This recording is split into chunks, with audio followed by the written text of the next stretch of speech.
Folks, Black Star Network is here. Hold no punches. I'm real revolutionary right now. Support this man, Black Media. He makes sure that our stories are told. Thank you for being the voice of Black America, Roland. Stay black. I love y'all. All momentum we have now, we have to keep this going. The video looks phenomenal. See, there's a difference between Black Star Network and Black-owned media and something like CNN. You can't be Black-owned media and be scared. It's time to be smart. Bring your eyeballs home. You dig?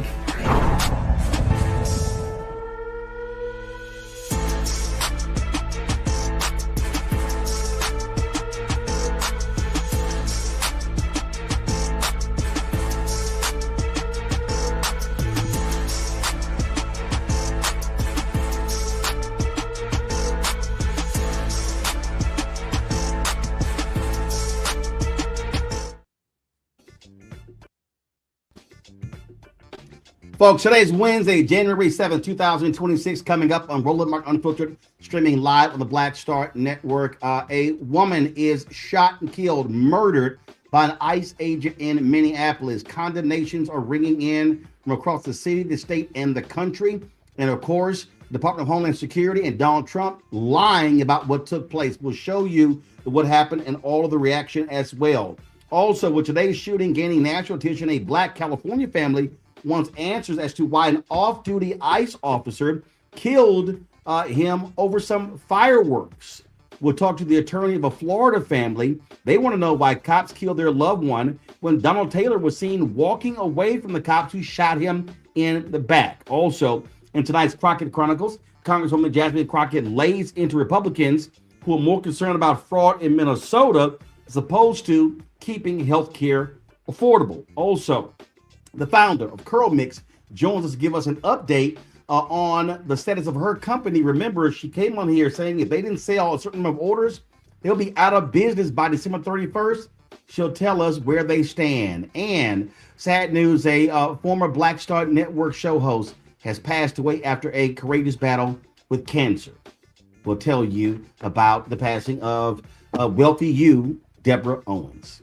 Folks, it's time to bring the funk on Roland Mark Unfiltered on the Black Star Network. Let's go. He's got whatever the miss, he's on it.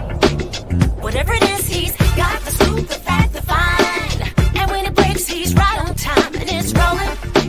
Best believe he's knowing. Putting it down from sports to news to politics. With entertainment just for kicks, he's rolling. It's gonna go, y'all. It's rolling Martin, yeah.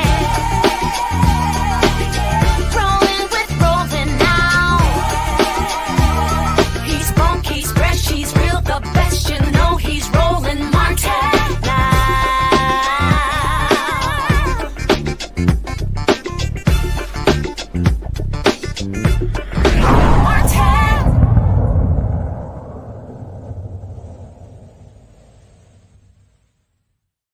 Weeks, an ICE agent has gunned someone down, this time in Minneapolis. It took place there with a confrontation with ICE officers. Now, the Department of Homeland Security, they literally tried to say that violent rioters weaponized a vehicle who attempted to run officers over. Folks, that's an absolute lie. This is the actual video of the shooting.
Dude, you shot her. I'm trying to help. No, no. You fucking shot someone in the fucking face.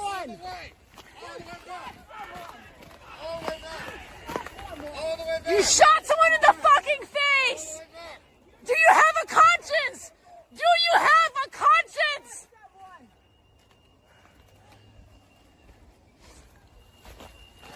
Don't let the murderer leave! Don't let the murderer leave! You guys are the fucking criminals! You don't get to tell us what to do! Fucking criminals! Don't let him leave! Don't let him leave!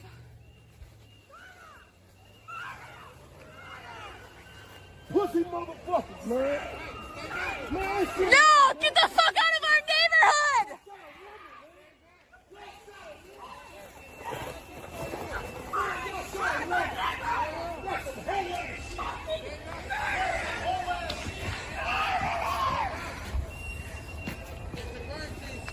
Yeah, it's a fucking crime! We fucking know it! We're here!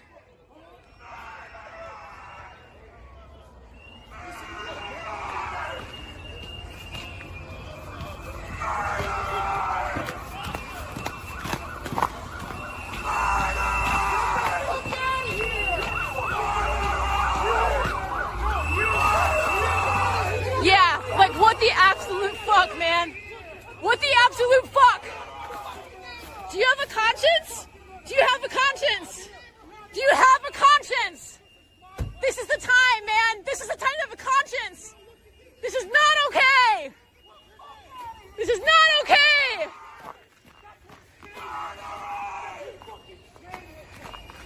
Get a fucking conscience. Can you look at me and tell me you're doing the right thing? Get the fuck out of here, bro. You didn't fire any weapons. Fucking your people did, man. In the head. In the head. I didn't do anything. And she drove me to the floor. Murderer. You, look at me. Look at me. You can't even. Watch out, man. Watch out. Why don't you look at me? I thought you could do it. You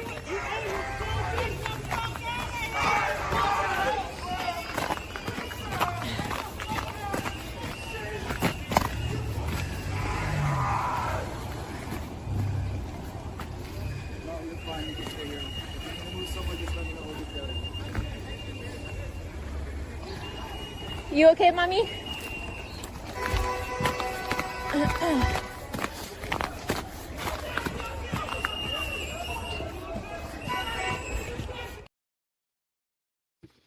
Now, folks, here's this video from another angle. Watch this.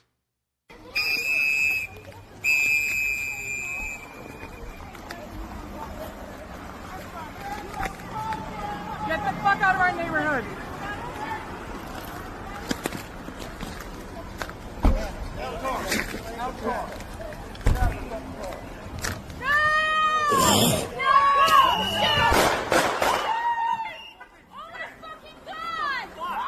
What the fuck? Dude, what the fuck?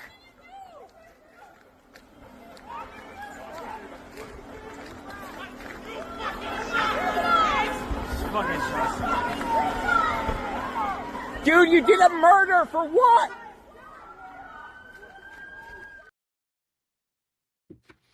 Now, folks, Kristi Noem, who was the Secretary of the Department of Homeland Security, went on Fox News. This is what she said. This is how she described what took place in Minneapolis. You just saw the video. Here's what she said. You asked about a shooting that we just had in Minneapolis, Minnesota. It was an act of domestic terrorism. What happened was our ICE officers were out in an enforcement action. They got stuck in the snow because of the adverse weather that is in Minneapolis. They were attempting to push out their vehicle, and a woman attacked them and those surrounding them and attempted to run them over and ram them with her vehicle. An officer of ours acted quickly and defensively shot to protect himself and the people around him. And my understanding is that she was hit and is deceased. We're continuing to gather more information, but this goes to show the assaults that our ICE officers and our law enforcement are under every single day. These vehicle rammings are domestic acts of terrorism. We're working with the Department of Justice to prosecute them as such. We will continue to protect our ICE officers and in cooperation with other law enforcement agencies as well. Folks, what you just heard was an absolute lie. So I want y'all to cue up the video, the first video we played, the 4.5-minute video. Okay. And so she said, this is what she said. She said, oh, the officers were trying to get the vehicle out of the snow. In fact, so before I do that, I'm gonna do this here. This is the actual tweet that the Department of Homeland Security also posted. Today, ICE officers in Minneapolis were conducting targeted operations when rioters began blocking ICE officers, and one of these violent rioters weaponized her vehicle, attempting to run over our law enforcement officers in an attempt to kill them. An act of domestic terrorism. An ICE officer, fearing for his life, the lives of his fellow law enforcement, and the safety of the public, fired defensive shots. He used his training and saved his own life and that of his fellow officers. The alleged perpetrator was hit and is deceased. The ICE officers who were hurt are expected to make full recoveries. I want y'all to listen to that. This is the direct consequence of constant attacks and demonization of our officers by sanctuary politicians who fuel and encourage rampant assaults on our law enforcement, who are facing 1,300% increase in assaults against them and an 8,000% increase in death threats. This is an evolving situation, and we will give the public more information as soon as it becomes available. That's literally what they tweeted out. Okay, so this is what they tweet. Then, of course, the liar in chief, Donald Trump, posted this on his Truth Social. I have just viewed the clip of the event which took place in Minneapolis, Minnesota. It is a horrible thing to watch. The woman screaming was obviously a professional agitator, and the woman driving the car was very disorderly, obstructing and resisting, who then violently, willfully, and viciously ran over the ICE officer, who seems to have shot her in self-defense. Based on the attached clip, it is hard to believe he is alive, but is now recovering in the hospital. Okay, and he said a whole bunch of other crap. All right, now play the video again. I want you to bring the audio down, and so when play the video where the car pulls up. Okay, stop right there. Pause it right there. Okay, let it go further. Pause it. Okay, right there, Kristi Noem live. She literally said they were trying to dig themselves out of the snow. Y'all can see there's no snow on that street. The street had already been cleared. You see it right there. So that's an absolute lie that she told. Okay, now press play. They're approaching her car. Freeze it right here. Freeze it. Okay, they're approaching her car. The officer walks up and immediately tries to pull the car door open. Press play. Now freeze it right there. Now you already see she was already in reverse. Okay, you saw the brake lights. So she pulls back. Press play. Stop. Freeze it right there. So you have two officers. One officer in front of this guard. So this guy fires a shot. Okay, fires a shot. Press play. And fires more shots at her. Now, look at the officer. He's walking. Now, if you fast forward it, what you're going to see is, maybe there's another angle. I think I sent it. It's another angle where the officer, he's walking back to his car. So Trump is lying. Noem is lying. The officers were not injured. They were not run over. It's flat out lies. Flat out lies. Now, here's what's even worse. Huffington Post has been given a video. Let me know if y'all have it. If you don't have it, please let me know.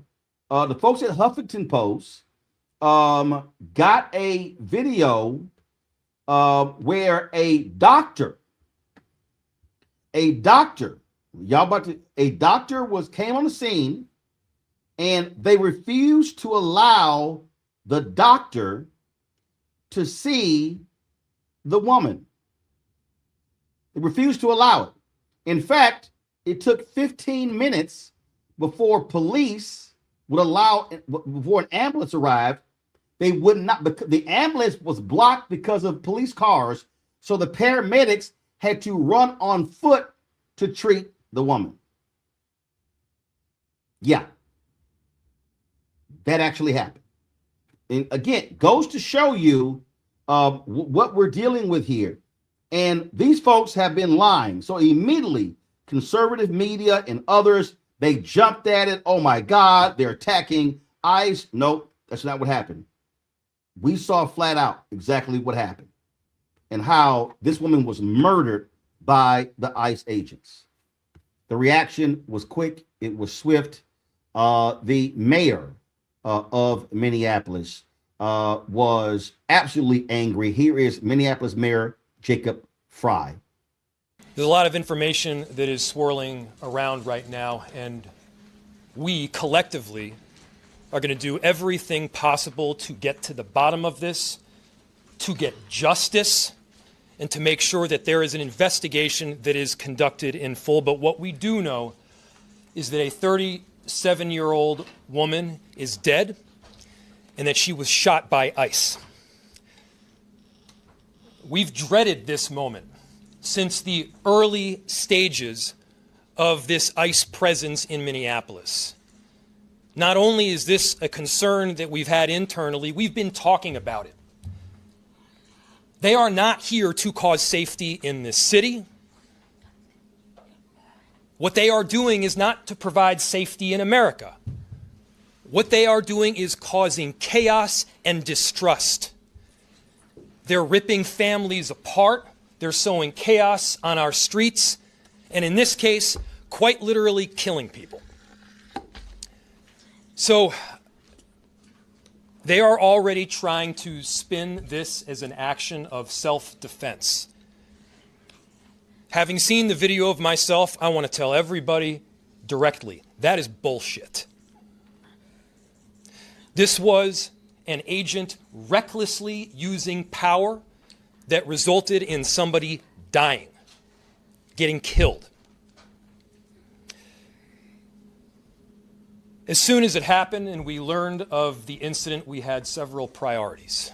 The first, of course, was to get the victim to the hospital and to get care as soon as possible. To the family, I'm so deeply sorry. There's nothing that I can say right now that's going to make you or your relatives or the friends of the victim feel any better.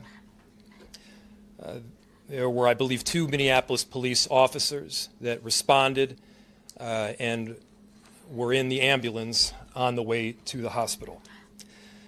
The second was to get ICE off of the scene. There were dozens, if not hundreds, of ICE and federal officers that were there at the time. Having them there was only causing more chaos.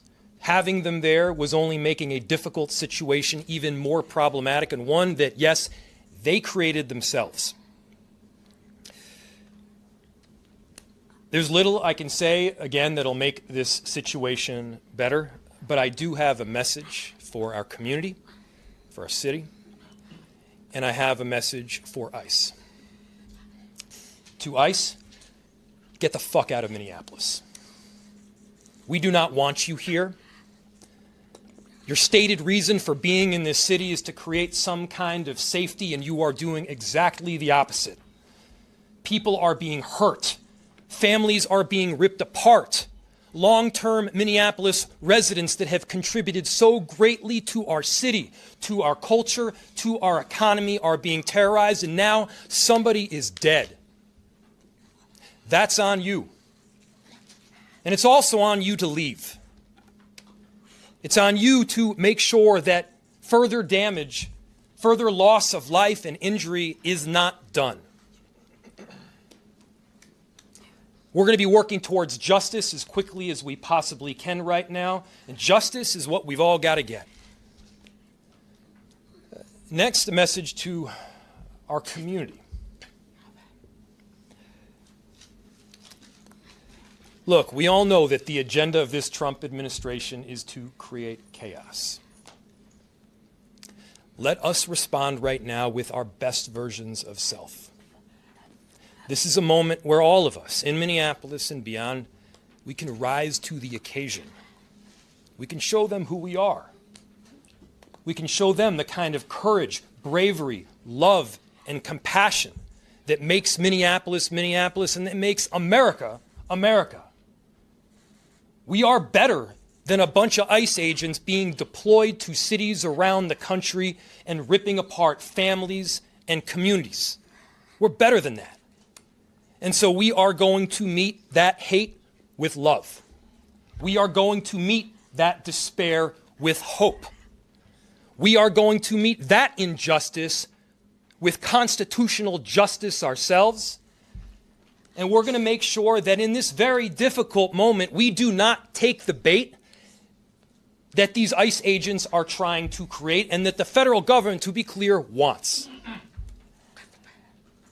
They want us to respond in a way that creates a military occupation in our city. They want an excuse to come in and show the kind of force that will create more chaos and more despair. Let's not let them. Let's rise to this occasion. Let's show them something far more beautiful than the kind of division that they're trying to stoke. Let's show them unity of purpose, of love, and the courage of our conviction. Our conviction, to be clear, is rock solid, and it is for our neighbors, all of our neighbors. It's for people who have lived here for 80 years. It is for new immigrants who have made this city a better place. That's the kind of love that we're going to show up with right now. If you're angry, I get it. I am too. If you're feeling that kind of despair, it's understandable. Let's show them who we can be. Let's show up with peace. To march, to protest, to hug one another, to love all the way with peace. Do not give them what they want.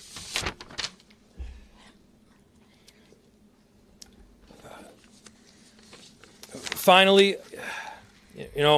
we've got a lot of work that needs to happen right now to make sure that, first, of course, the scene was secured as much as possible, that we were able to get the victim, now deceased, to the hospital. We've got a lot of work to do in the coming days. I want to thank our city enterprise for the work that they have done, but more importantly, what they're about to do, because this is going to be heavy and our city has been through a lot. We also know that we're prepared to do right for people. All right, folks, this is how Minnesota Governor Tim Walz responded in his news conference after this murder. This morning, we learned that an ICE officer shot and killed someone in Minneapolis. My deepest condolences to the family, to the loved ones who had to learn about this tragic event on national television. We have been warning for weeks that the Trump administration's dangerous, sensationalized operations are a threat to our public safety, that someone was going to get hurt. Just yesterday, I said exactly that. What we're seeing is the consequences of governance designed to generate fear, headlines, and conflict. It's governing by reality TV, and today that recklessness cost someone their life. I've reached out to Secretary of Homeland Security Kristi Noem, and I'm waiting to hear back. Let me be clear, Donald Trump and his administration may not care much about Minnesota. That's been pretty evident, but we love this state. We won't let them tear us apart. We'll not turn against each other. To Minnesotans, I say this: I feel your anger. I'm angry. They want a show. We can't give it to them. We cannot. If you protest and express your First Amendment rights, please do so peacefully, as you always do. We can't give them what they want. The hearts and minds of the people in this state are on our side.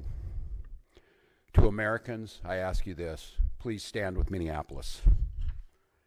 To Minnesotans, know that our administration is going to stop at nothing to seek accountability and justice. The State Bureau of Criminal Apprehension are working on the investigation. We have activated the State Emergency Operations Center. State Patrol and Minnesota National Guard leadership is connected with the Minneapolis Police Department, the St. Paul Police Department, Hennepin County Sheriff's Office, the DNR, and Minnesota's Homeland Security and Emergency Management. We have activated dozens of members of the State Patrol's mobile response team. And from here on, I have a very simple message. We do not need any further help from the federal government. To Donald Trump and Kristi Noem, you've done enough. There's nothing more important than Minnesotan safety. I've issued a warning order to prepare the Minnesota National Guard. We have soldiers in training and prepared to be deployed if necessary. I remind you, a warning order is a heads up for folks. And these National Guard troops are our National Guard troops. They're teachers in your community, they're business owners, they're construction professionals. They are Minnesotans. Minnesota will not allow our community to be used as a prop in a national political fight. We will not take the bait. Folks, again, just shocking and stunning, and the lies continue to come out of the White House as they try to cover all of this up. Our panel is Rebecca Carruthers, President, CEO of Fair Election Center out of D.C., Tyler McMillan, Social Justice Leader and Movement Strategist out of D.C., Joy Chaney, founder of Joy Strategies out of D.C. Rebecca, I'll start with you. I mean, it's just lies, pure and simple from Trump's White House. No shock, because he's a liar in chief. Well, first, Happy New Year, Roland. So with talking with some folks on the ground and getting messages like on my phone, just getting, asking people, hey, what are you hearing on the ground? Especially to your point earlier, the stark contrast with what the administration is saying that is lies and very inaccurate. Even the idea that this person was protesting, as you can see in that video and what I'm hearing from folks on the ground, that there is no reports that there was a formal protest that was happening. But even saying that this person was a domestic terrorist, once again, there's no, first of all, a domestic terrorist, there really isn't that designation by the federal government in this country, and they're not even able to prove it. So they're just saying words. What this reminds me of, I had a conversation with a colleague last year, and they said, look, we're in a slow-moving civil war. It started at Charlottesville, and quite frankly, it's a war between white people versus white people, just like the last civil war that we had. And so what's interesting as a Black person observing and seeing what's happening is a white woman was killed today. And yes, they're trying to paint her as super liberal because also in that car was her wife, because this was a white woman who happened to be a lesbian. And the reason why I bring that is that we know this administration is going to try to other her. They're going to try to say she was extremely radicalized. They're going to say all sorts of things. And so I'm curious what white people are going to do in this country when they see one another being killed by this fascist regime. We sat there and we watched Tyler as Trump and Noem lied, talking about the injuries. This is the officer who shot and killed this woman. Oh my God, how did he survive? It doesn't look like he's having serious issues with walking. Again, but that's how they actually lie. Yeah, absolutely. And I would say the only domestic terrorists that we have seen in this country lately is those who insurrected the Capitol and who was marching here in Washington. And I think when we look at this case, when federal agents kill civilians and walk free, I think the message is really clear. It says that some lives are expendable in the name of enforcement, and that Black lives and folks' lives, immigrant lives, continue to live under this constant surveillance and this fear and this militarization of their communities. And I think we are now growing up in a country still the same, just in a different fashion, from where state violence is normalized against the most vulnerable and impacted communities. And I think this is not a matter of public safety, but it's really a matter of state terror. And this is what ICE agents are doing across our country. And no badge should grant anyone the right to kill without consequence. And I think we must abolish systems that continue to prioritize control over humanity. And our communities deserve safety from these type of armed agents. It requires care and resources and trust. And as the mayor said, quite frankly, they need to get the fuck out of our communities. And I couldn't echo that even more. Joy, the woman's name is Renee Nicole Good. She was 37 years old and a mother of 3. Yeah. And to think, I mean, when she woke up this morning, she was just going about her business, right? Of daily living, being a wife, being a mother, etc., being a citizen, and somehow found herself in the crosshairs of someone. To me, what I saw when I saw that video, I thought, like, how many times could you just be in the middle of the street? You have people screaming at you, yelling at you. You're just simply trying to get away, and that someone would shoot you. There was no threat. Watch the video over and over again. I know in the coming days, many people will say a lot, but the benefit of this time that we're in is that you don't have to listen to what other people say, including any of us on here. You can just watch it yourself. This man was not at risk. He took out his gun prior to her moving her car in his direction. So he was poised to try to take lethal action against her. And what I found alarming is that he approached the scene, but then he also left the scene. You know, I don't know if we could see whether he just moved out in front or he left it all together, but I hope that it's been clear that he should not leave the state of Minnesota. He is certainly, I'm sure he's being deposed right now by the law enforcement there and by federal officials. But what they're saying about him is obviously a lie. We can see it with our own eyes. And, you know, it's funny. I thought we were supposed to protect white women. This is a white woman like you all, you know, and not like us. We know they don't care about us. But this is someone that's like you. Donald Trump has separated even the white community. And this is why we have to take a stand together. Because if sane people who saw what they saw and know that's wrong can come together with the rest of us, then, you know, then there's nothing that can stop us. We have a civil war that's quickly, a cold war that's quickly becoming a hot one. And I think we saw it today. It was bound to happen. Indeed. Also, folks, on New Year's Eve, 43-year-old Keith Porter was fatally shot by an off-duty ICE agent in Los Angeles following celebratory gunfire outside of his home there. Porter's family is calling for a thorough investigation. The family attorney told a local news station there's no evidence that Porter fired a weapon towards the agent and questions whether the off-duty officer was justified in responding before police arrived. DHS claims the off-duty ICE agent acted in self-defense. The LAPD is investigating. All right, folks, got to go to a break. We come back. We're going to talk with the attorney, a family in Florida who's demanding answers to a loved one who was shot and killed by a cop in the back. You're watching Roland Martin Unfiltered on the Black Star Network.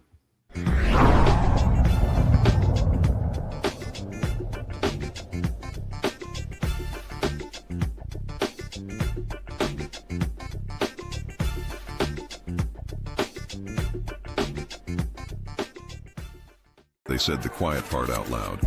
Black votes are a threat, so they erased them. After the Supreme Court gutted the Voting Rights Act in 2013, Republican legislatures moved fast. New voter ID laws, polling place shutdowns, purges of black voters from the rolls. Trump's Justice Department didn't stop it, they joined in. In 2018, his DOJ backed Ohio's voter purge system, a scheme that disproportionately erased black voters. Their goal, erase black votes and political power. Yeah, that happened. These are the kinds of stories that we cover every day on Roland Martin Unfiltered. Subscribe on YouTube and download the Black Star Network app. Support fact-based independent journalism that centers African Americans and the issues that matter to our community.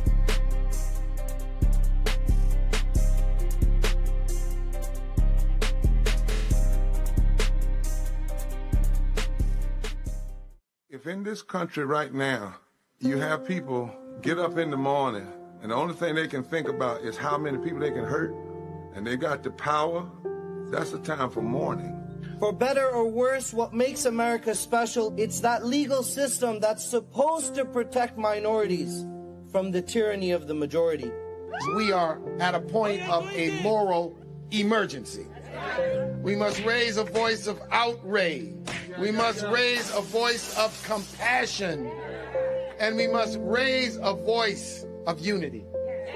We are not in a crisis of party versus party. We are in a crisis of civilization, a human rights crisis, and a crisis of democracy itself.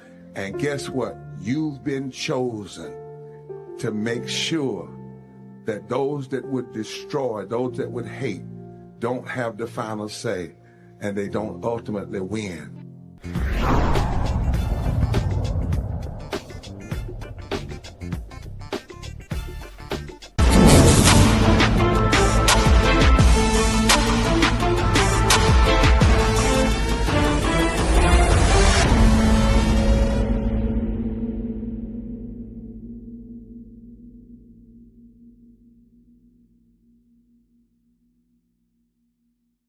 In the street by cops, and he had his hands up while doing so. In a newly released video of the August 3rd shooting, 32-year-old Donald Taylor is seen walking down the street. He goes out of frame, but what happens when he reappears that leads his family to say he was murdered. Now we want to warn people that this video is disturbing. It could trigger some folks, and so we want to give you some time to look away. Again, it's a very difficult video to have to watch. So let's go ahead and play it.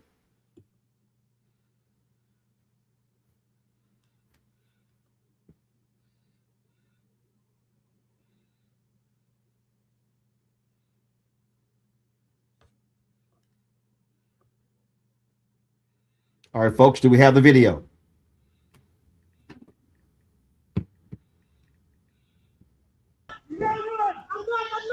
What are you doing? Why are you guys listening?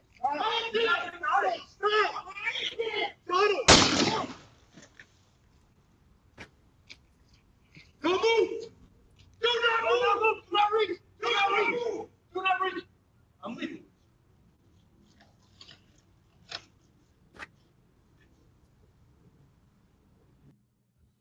Attorney Arian White represents the Taylor family. She joins us now from Miami. Okay, so walk us through this here. Were they trying to execute a warrant? What happened here? We have this video, and he's walking away. Is he walking away from a home? Is he in a driveway, in an alley? Explain to us exactly what we just saw. Okay, well, first, thank you for having me, Roland. He is walking away. So the beginning of this video, there are a couple videos, and he is walking towards where we now know the police officers were. But then he's seen walking away, and you can kind of hear the commotion of when the interaction with the officers first begins. It's not an alleyway. It's a street where there's just more street. It's a neighborhood. It's a community. He's not on anybody's property. He's just walking down the street. And he comes into contact with these police officers, and he walks away, as you saw, with his hands up, with his arms out. And he's shot in the back once, a fatal shot. I am of the opinion, I'm not a medical expert, but it appears very clear that he died right there. But that is information that the family has not even been provided, quite frankly. Every piece of information that we have is because his family has been diligent in trying to figure out what occurred that day. Haven't gotten any information from the police. We don't know who the officer was. I cannot even confirm that they were executing a warrant. Transparently, there were several felony crimes that Mr. Taylor was suspected of occurring, I believe, the week before this incident. And it is possible that they were trying to execute a warrant, but I'm not 100% sure, because the answers that I have gotten from the multiple police departments that are investigating this, and we can talk about that a little bit more if you want, are none. Zero. We haven't gotten any information from them. We were able to get this video because of a Good Samaritan who thought it was important that this family have answers for what actually happened that day. Again, what's strange to me is so he's walking away. We're going to play the video again because I think it's important so we properly understand what happened here. His hands are up. Doesn't look like he's reaching for anything. So go ahead and play the video again. Okay, so we see he's walking away.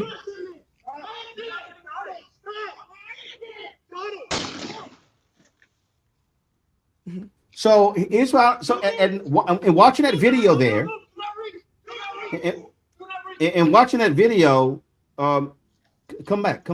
Okay, watch that video. He's not reaching for anything. Now, after he's shot, we hear them say, "Do not reach." He makes no move. So I don't understand why in the situation Why do you fire a weapon? Your gun is out, not taser or anything along those lines. Yeah, there's no reasonable, rational, or legal explanation from our standpoint. There was no reason to shoot him. It's my understanding that sometime before this incident, there was another interaction where he was able to get away, is the way that they explain it. I haven't been given any details on that either. Even in that situation, though, there has not even been an allegation at that point that he was armed or anything like that. Now, at some point later in this video, there appears to be a weapon that's discovered on his body. But I want to remind you, Roland, we live in Florida. People have weapons. I have weapons, right? So it's not illegal to have a weapon.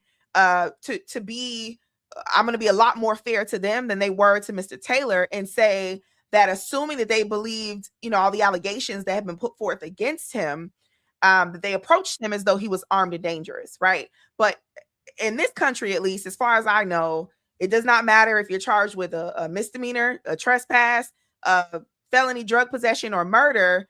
The burden of proof is the same, right? The police don't get to be judge, jury, and executioner. He was entitled to an arrest, a reasonable response to his behavior, which I don't even believe a taser at this point. They didn't even attempt to physically accost him, as far as I can tell. But he was entitled to be arrested, prosecuted by the state attorney's office, tried by a jury of his peers, and then, if found guilty, punished by a judge, right? And what they've essentially done is they have robbed the public of answers, right? They've robbed the potential victims of these alleged crimes of any answers, and they've robbed Mr. Taylor of his life, his family of his life. He was a young man. He was 32 years old. And I sat on this video long enough to try to figure out something, right? To be a good attorney and think of some possible explanation. And I can't think of one that makes sense. Not one. This took place August 3rd. What has been the response, reaction from police department, from the district attorney? Yeah. So I haven't spoken with or heard from the district attorney at all. I will say this, and this is information that I'm not sure is public at this point, but I'm going to go ahead and say it now. This murder actually occurred. This is the City of Hollywood Police Department that fired these shots, is my understanding. The actual murder occurred in another city, in an adjoining city, the city next over, if you will. So that city is investigating, but I haven't gotten any information from them. I've submitted public records requests to the city of Miramar, which is where this actually occurred, right north of Miami, the city of Hollywood, and FDLE, who is investigating the shooting right now. But I haven't received really anything from any of those departments. So we don't even know the name of the officer who fired the shot. And it is January 7th. This occurred in August. Well, certainly keep us abreast of what comes next in this story. I certainly will. The shooting there just makes no sense. All right, we appreciate it. Thanks a lot. Thank you for having me.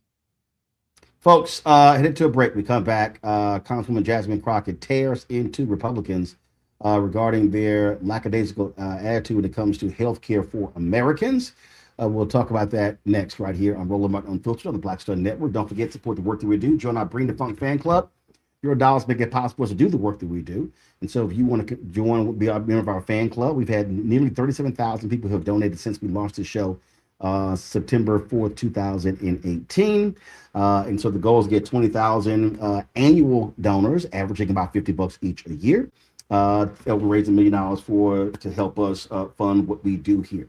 If you want to support that work, give me a cash app, use the Stripe QR code, just hit right here on the screen. You can use that use that same thing for credit cards. Click the Cash App Pay button to contribute. PayPal, R Martin Unfiltered, Venmo, RM Unfiltered, Zelle, Roland at RolandSMartin.com, Roland at RolandMartinUnfiltered.com. Checks and money order, make it payable to P.O. Box 57196. First of all, make it payable to Roland Martin Unfiltered, mail to P.O. Box 57196, Washington, D.C. 2003 7-0196. Back in a moment.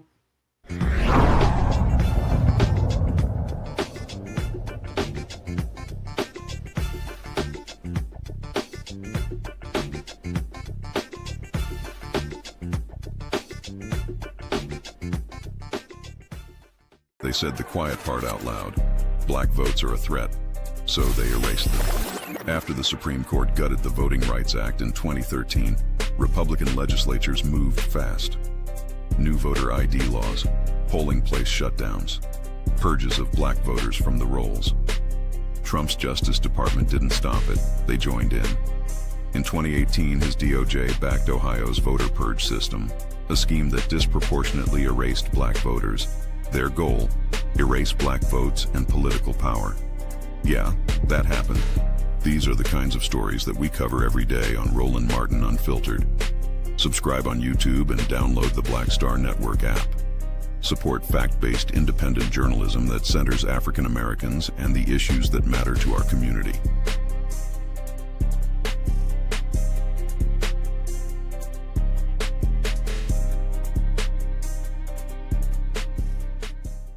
If in this country right now, you have people get up in the morning and the only thing they can think about is how many people they can hurt, and they got the power, that's the time for mourning.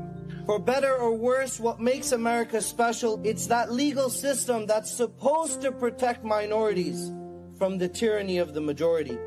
We are at a point of a moral emergency. We must raise a voice of outrage. We must raise a voice of compassion.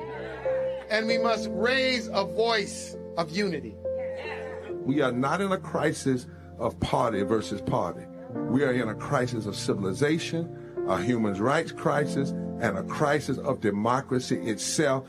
And guess what? You've been chosen to make sure that those that would destroy, those that would hate, don't have the final say, and they don't ultimately win.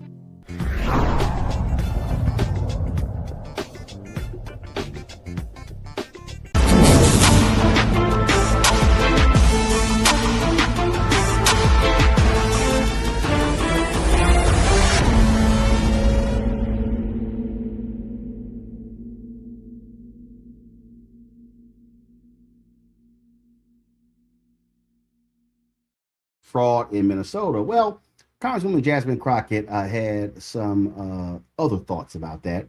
And here is how she challenged the panelists today.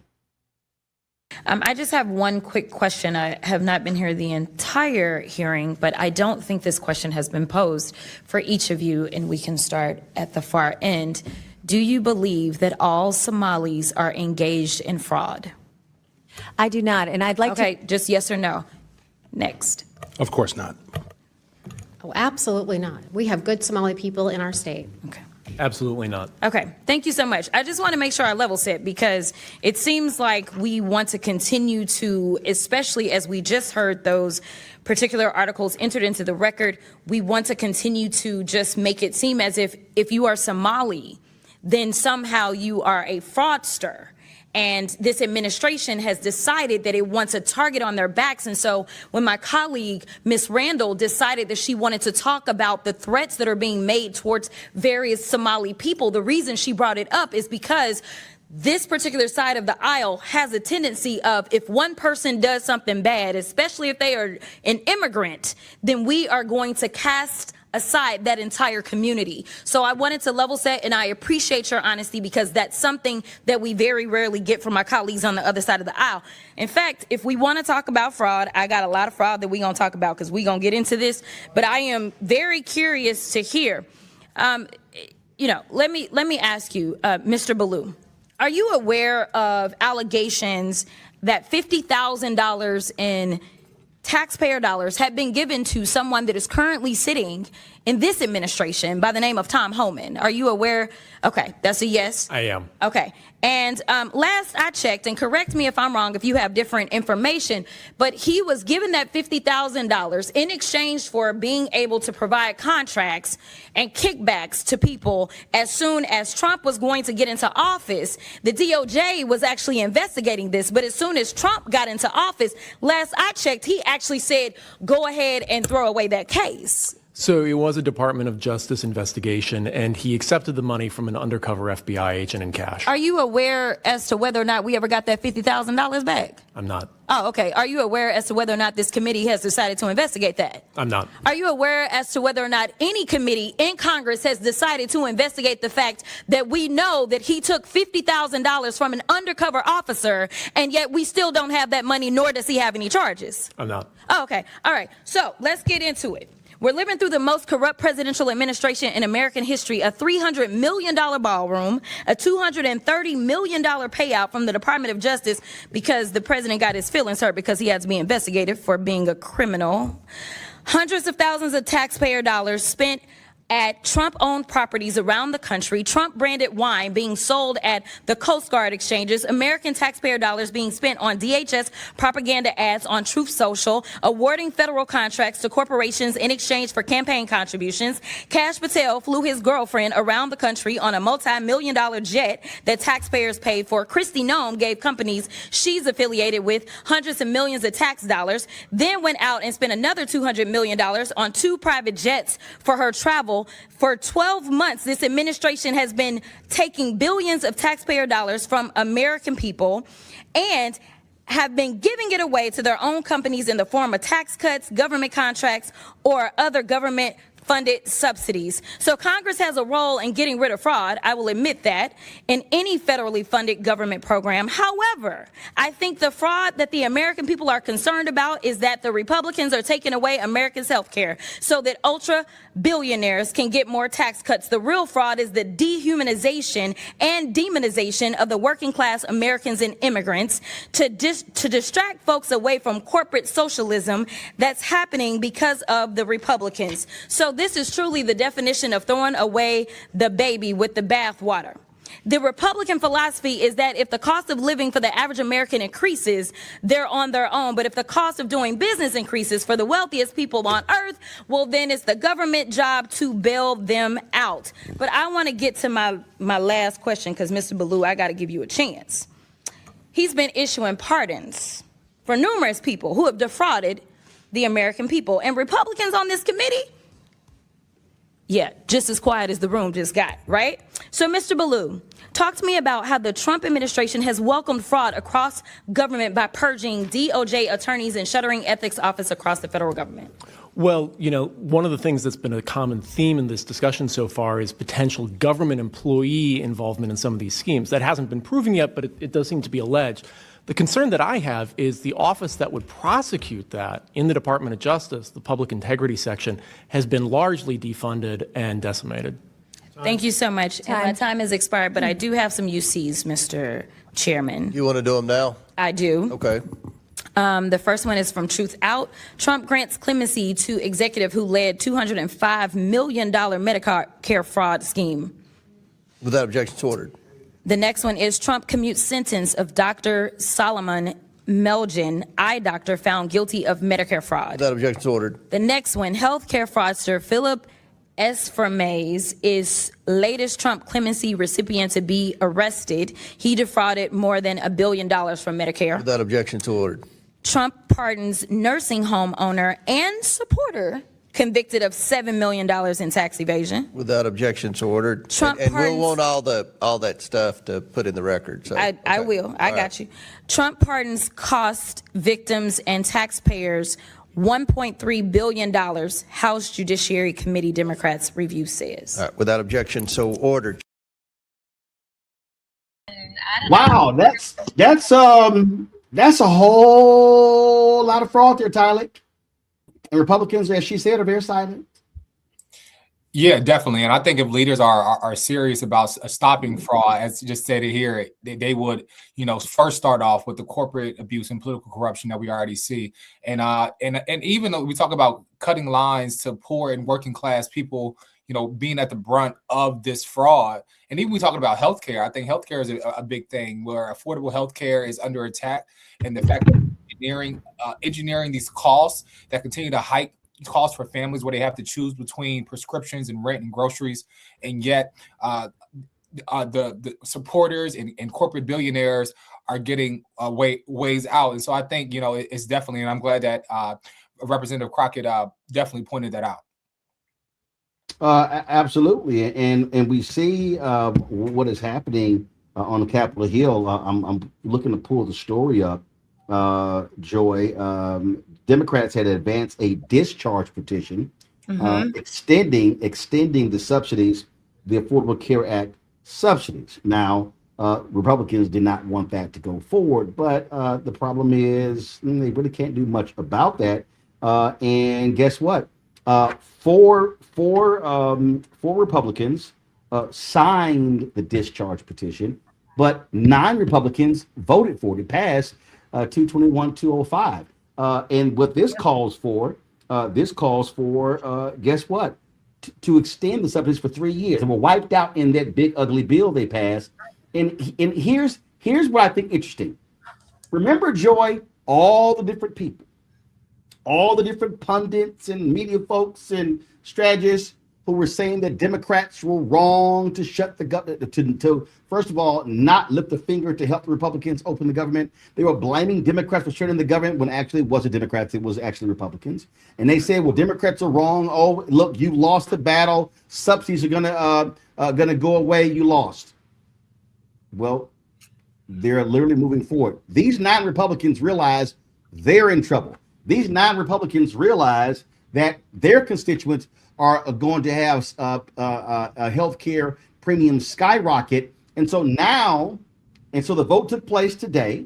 It passed for the discharge petition. The full House is going to vote on Thursday. It passed the House. It now goes to the Senate, where Senator Jean Shaheen, they've been trying to put together a bill there. Guess what? This actually might pass. Republicans are in a conundrum. Sounds to me like it was smart of the Democrats, their government shutdown strategy. Looks like it worked. Listen, not just smart, brilliant. And to be clear, to any senator hearing the sound of my voice, this is not the time to negotiate. This is the time, if we get this bill passed in the House, to vote for the House bill. It's the 3-year clean extension, right? So you don't negotiate against yourself. The Republican leadership in the Senate should take up the House bill and move forward, because that's what the American people want. This discharge petition is just there where the members can overcome an intransigent leadership, feckless leadership like what they've had in Mike Johnson. And they say move forward. And you know who's thrilled? Mike Johnson is thrilled, because he can say to Trump, hey, I did what I could, and yet it could still happen. Because every single day, Congress people are getting notes from their constituents saying, I can't get health insurance because my health insurance has tripled. I can't get health insurance because it's doubled. They're getting that every single day. And they're saying nothing that's done this year is going to just undo it overnight. I'm making the decisions now that have an impact for me and my family. And that's everywhere. Blue state, red state, purple state, whatever wherever you find yourself, all Americans are experiencing this, and it is just augmenting the uncertainty they already had because of the cuts that we know are coming to Medicaid. So we have healthcare uncertainty happening all over, and then we're not even talking about the fool in Secretary Kennedy and what he has done to public health and his attacks on that. All of that uncertainty is happening right now, and we have flu season spiking right at a time where people find themselves unable to get health care affordably. So, Donald Trump has caught himself. He knows he made a mistake. Democrats got it right. We need to carry it through. Rebecca, the other reason why the strategy was smart, and there were people. Listen, I remember when Ashley Etienne came on and said, "Hey, Democrats shouldn't do this if they're not committed to the long haul." Here's what it did. What it did was it actually caused them to rally around a singular issue.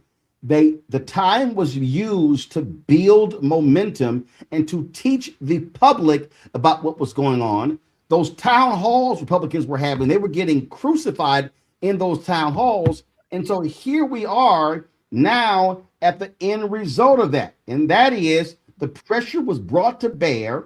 And remember, these same Republicans voted for that big ugly bill. They voted for it. They got rid of the Affordable Care Act subsidies. But because of the Democrats' action when they came to the government shutdown, they caused the nation to focus on the healthcare issue. And these Republicans are scared to death of voting against the subsidies because they know what's going on. And this impacts not just the House and the Senate. We're talking about a very popular Democrat who may jump into the Alaska U.S. Senate race. Early polling shows she would have a 7-point lead against the Republicans. You've got Susan Collins under serious assault in Maine. She could get defeated. You've got Joni Ernst, who's choosing not to run in Iowa. The Republicans have been getting their butts kicked in Iowa. That could be a pickup. You got former North Carolina Governor Roy Cooper, hugely popular, running on the Democratic side of North Carolina. That could be a pickup. You got Republicans have not been able to find a big name to run against Senator John Ossoff in Georgia. And so you literally have the potential. Again, it's not guaranteed. Democrats could very well end up controlling the United States Senate by riding the issue of health care and affordability. Roland, we broke this down 2 months ago. In fact, I think it was the first Wednesday in November where we talked about where the Democrats were positioning themselves during the government shutdown and why they needed to really explain what was happening with healthcare and with the subsidies. This is also why we called out Charlemagne the God on the Breakfast Club for purposely spreading disinformation and saying, oh, well, it doesn't matter. What the Democrats are doing doesn't make sense. And then just saying things that were erroneous to Black listeners of the Breakfast Club in regards to what was happening. I think the key that what we did, the key was walking people. Again, this is where I think it's important. Because a person who's watching today may go, well, okay, I'm not understanding 6 months from now. Because remember, we had Congresswoman Lauren Underwood on the show. And if I'm correct, Underwood was talking about, I think she was introducing a bill that would extend the subsidies for a year. What did Donald Trump say in late November? He floated a 3-year extension of the subsidies. Republicans were like, where's this coming from? This particular bill here, it would be 2 or 3 years. And so what you have going on here, and again, this is where I think people have to understand, action that you take in October and November may not manifest or show up until March, April, May. But this is where the strategy comes in. Because if the Democrats had folded early, they then would not have been able to create and build the resonance around the issue. Because it would have been, oh, y'all selling wolf tickets. It's not going to happen. And Republicans, had they folded early, the Republicans could have been like, all right, cool, we survived that. But because they didn't, it was every day. And all of a sudden, you literally saw the story coming like a mushroom cloud. And it got build bigger and build bigger. That pressure is what led to today's action in the House. Yes. Rebecca, it was that pressure that over days, it turned into 1 month, into 2 months, into 3 months. And even though they expired the 1st of January, I'm telling you right now, this is going to pass because Republicans are scared to death of getting wiped out in November. Absolutely. What we saw this late fall 2025, is that Democrats use strategy to position healthcare and healthcare subsidies as an issue in 2026, not just a wedge issue. And we say wedge issue, so to explain to your audience, it's the issue that you use to drive people politically, right? But what Democrats actually did, they moved it from just a wedge issue, but they turned it into a voting issue. Because one thing that we have learned since 2009, 2010, is that healthcare subsidies, premium costs are a voting issue. It drives people to the polls. It's one reason why in 2010, Republicans were able to use it to beat Democrats over the head, and Democrats lost the midterms in 2010. There were other things as well, but those healthcare town halls was the catalyst that Republicans use. Even though the idea or the name of Obamacare doesn't poll well, the idea of having affordable healthcare that you can actually go in and see a doctor when you're sick, you can go see a doctor for preventative care. That's extremely popular in both the red states and blue states, in urban areas, in rural areas, in suburbs, across all demographics. People want to be able to go to the doctor when they need to go to the doctor and not have to file bankruptcy because they went to the doctor, because they saw healthcare. And so it's very important. I do agree with you. I do think in the next 10 days, this thing is going to pass because the Republicans they don't need this as a voting issue in 2026 because they'll lose on it. They don't want to go into the next presidential cycle in 2028 with it hanging over their head either. But the other thing, just to mention, Roland, just a preview for your viewers, is that we're going to have another continuing resolution to figure out the budget because we're going to run out of money again with the federal budget because we haven't passed the budget. That's going to happen at the end of this month. And then today, Donald Trump said, hey, you know what? We need to have $1.5 trillion in military spending. And so there's some bigger fights that are right behind the horizon. Right. I do think there's been enough pressure for this thing to pass in the next 10 days. But here's the other thing that I think is important that we just can't overlook. We saw the better part of 2025. I mean, everybody. I mean, people in the chat group, television people, radio people, columnists, bloggers, content. Everybody was saying, oh my God, these Democrats, they don't know what they're doing. They've got no vision. They've got no strategy. They are adrift. And they were. Let's just be perfectly clear. They didn't know what the hell to say or do in February, in March, in April, in May, in June, or July, in August. What changed? And I need people to pay attention because we were trying to tell folks this. One, the Epstein files actually centered Democrats. You had folks like Thomas Massey and Boebert and Marjorie Taylor Greene and these MAGA people who like released the files. All of a sudden, Democrats saw a window open. So the audience, most people had never heard of this thing called a discharge petition. Folks had never heard of that. Remember, I need people, everybody paying attention. What everybody kept saying, oh, they don't know what they're doing. Schumer, Jeffries, they're horrible. Their messaging is terrible. In the House, Democrats had no power. But the discharge petition, if you could get 218 House members to sign on to a discharge petition, you can bypass the Speaker of the House, bypass the committees, and bring a bill directly to the floor. What happened? That's what they did with the Epstein files. Then all of a sudden, Democrats said, well, wait a minute. Yeah, the government shut down. Then they started, wait a minute, hold up. We got a message. Healthcare, affordability, healthcare. Then it was, wait a minute. We could put a discharge petition for these subsidies. And that's where we're at right now. So for people who were complaining, people who were saying that their strategy in the government shutdown was wrong, I'm like, no. You weren't getting it. What it did was we finally saw in the last quarter of the year, October, November, December, we finally saw Democrats wake up, come up with a strategy that focused their entire party, and people were literally following that and not just trying to chase Trump on every other tangent.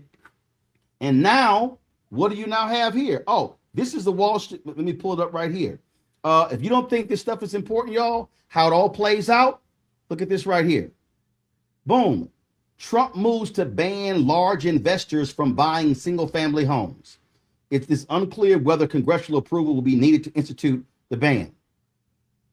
You may say, oh, wait a minute, hold up. What's going on there? Because he's getting killed on affordability. His approval ratings are low. What did he say the other day? Look, y'all got to save me. If we don't keep control of the House, they're gonna impeach me. Tyler, why would you be concerned about impeachment if you didn't do anything that actually could lead to impeachment? See, this is what we're now seeing. It's showing up in the polling data. It's showing up in the special elections. Republicans are going, oh shit. We spent we doing Venezuela. We passed this big budget bill. We passed all this sort of stuff. And the same thing we criticize Democrats and Biden and Harris about, we're not getting our asses kicked on it. That is what is happening before our very eyes. That is correct.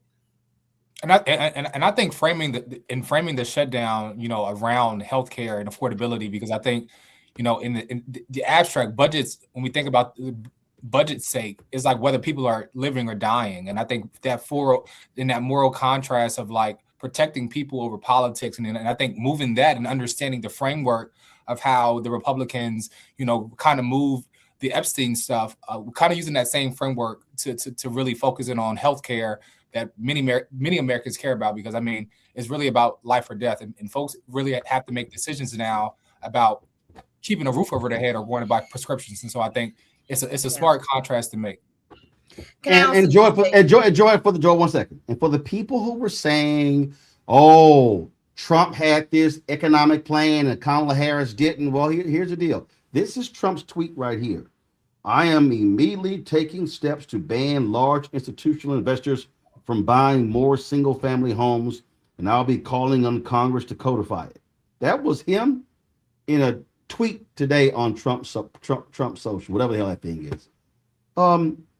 This is the plan of Vice President Kamala Harris. Yeah. Stop Wall Street investors from buying up and marking up homes in bulk. Vice President Harris is calling on Congress to pass the Stop Predatory Investing Act to curtail these practices by removing key tax benefits for major investors who acquire large numbers of single-family rental homes.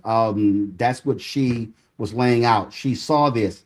Folks weren't paying attention. They fell for the okie doke of how great and wonderful Trump is going to be on the economy, and now they're realizing he's an idiot. Correct. And he's doing what he should be doing, right? Occasionally, and first of all, he's lying. He's not going to do any of those things. But he pulls them out because they are things that he knows are popular, things that he knows will work. And so if you were someone who chose Donald Trump over Kamala Harris, then, you have a little egg on your face now, and you feel pretty stupid. But the fact of the matter is we had to sell it. And, that we have had the failures as the Democratic Party. But for once this summer, we realized we had an issue that Americans told us they cared about. We did sometimes what we don't do. We actually listened to them, and then we stuck together. We united, right? Maybe after 3 months, in the end, there were some who came to the table and took a different direction. But for those weeks, we were united and we were bold. And we didn't allow people to keep putting the government shutdown on us. We said, absolutely not. We didn't argue on their playing field. We said, you're coming to our playing field. We won. And this is the roadmap for going forward. If we talk about kitchen table issues that people tell us they care about, and then we are, pardon my French, asshole enough to make it happen, people will see that we are fighting. And even if we can't land it, then we'll get caught trying. The American people understand that we aren't in control of the House and Senate or the presidency. They understood that. We have got to get caught trying. And that's what Schumer and Jeffries did. They fought for the American people. And that's why people are responding to them. And I think we're going to win the House, certainly. But I think we have a chance in the Senate, which we did not think we had. But the thing here, Rebecca, is, again, we've always understood that you have to speak to the economic issues. And what you are witnessing right now, you're witnessing a cratering of Donald Trump's support from young voters, from male voters, all of these folks who voted for him. And guess what? Steve Ratner actually posted this. And again, this is something that we kept talking about and wanted people to realize. But you have to constantly be pounding the message. What do Republicans always do? They're always pounding the message. This was from KFF, and this is why that what they were doing during the shutdown was so important, because it emphasized this percentage point increase in uninsured rate 10 hardest hit states. 7 of the 10 states are red states that voted for Trump. Louisiana, the top 3 are Louisiana. First of all, Louisiana, Florida, Arizona. Then you have Kentucky, Arkansas, West Virginia, Oklahoma. That's 7 out of 10. And so what the government shutdown did was it crystallized for people, hey, the people who you voted for in the House and the Senate, they're the ones screwing you on the Affordable Care Act. And Rebecca, I know Democrats keep doing this, and you notice I never say Obamacare. It is stupid. It is insanity for Democrats to use the phrase Obamacare when that was a poll-tested phrase to purposely be a negative. You don't reinforce the negative. And so we see it. Republicans, man, y'all get rid of Obamacare, but don't touch my Affordable Care Act. It's the same thing. So again, it to me, it's doing stuff like that. It looks like they finally are figuring out how to actually win the messaging game. So by taking advantage of this moment and really explaining what the Affordable Care Act is, that is for those who don't have an insurance plan from their private employers, that they're able to go out into the marketplace. They're able to get a quality,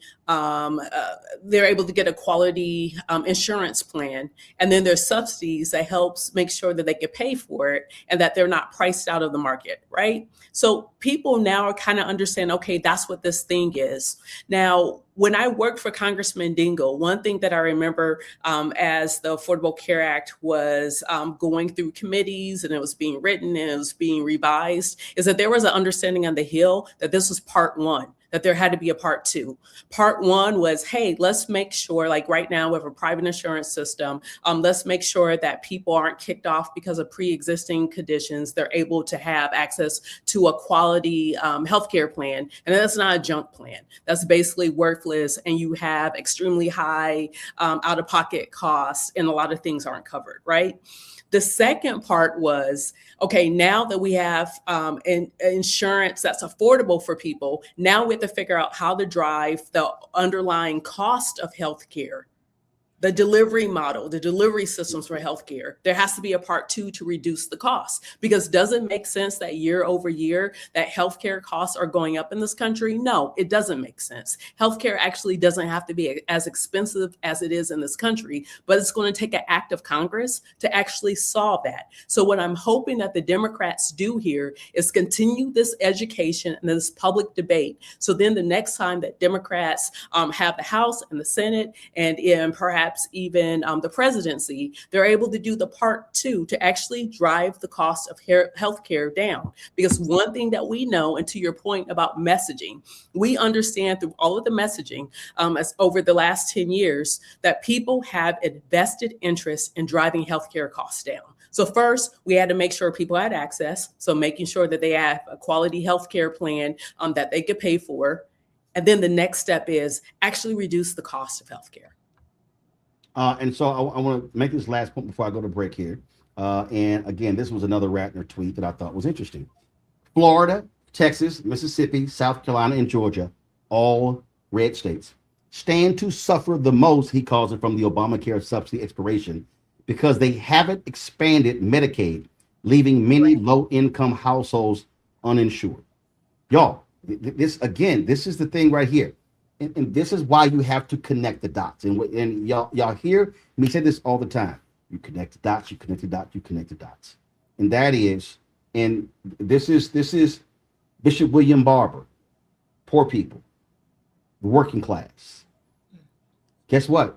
If all of a sudden Republicans make this move, So they passed that they call the big beautiful bill, or let's call it the big ugly bill. It got rid of the subsidies. It got rid of lots of different things. What did I constantly say in 2025? White people are going to have to experience pain. They're going to have to experience it. They're going to have to feel it. Remember when the government shutdown happened and it was all of this stuff over SNAP benefits? And I said, I know no one wants to deal with this, but they're going to have to go without food.